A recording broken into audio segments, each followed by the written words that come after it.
সাহারিতে অবশ্যই খেজুর খাবেন। ইলিশ মাছ, গরুর গোস্ত, মাছ, মুরগি যা খান সাথে খেজুর খাবেন। কেন?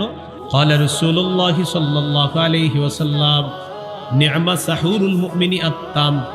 নবীজি বলেন সাহারিতে খেজুর খাওয়া এটা মুমিনের জন্য কতই না উত্তম খাদ্য। খেজুর খাওয়া সাহারিতে, তাহলে সাহারির সময় মুমিন খেজুর খাওয়া এটা উত্তম খাদ্য।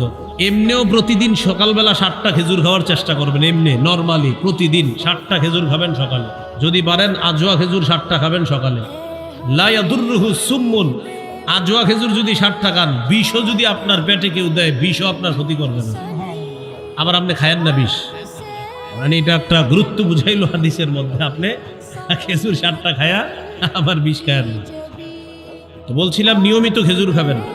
খেজুর, মধু, কালিজিরা এগুলা ঘরে রাখবেন সবসময়। খেজুর, মধু, কালিজিরা এগুলো ঐতিহ্য।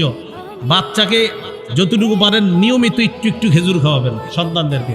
মেধা বাড়বে, মেধা ভালো থাকবে। আল্লাহ আমাদেরকে কথাগুলা মনে রাখার তৌফিক দান করেন। গর্ভবতী স্ত্রীকে খেজুর খাইতে দিবেন।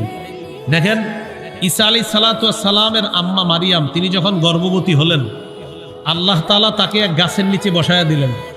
বললেন তুমি এখান থেকে পানি পান করবা আর গাছের খেজুর খাইবা। বলেন তো আল্লাহ কোন খাদ্যটা নির্বাচন করেছেন? খেজুর।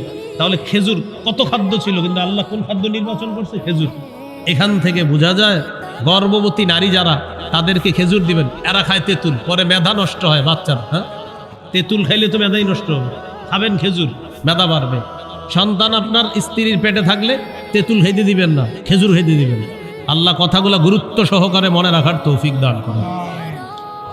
তাহলে আসেন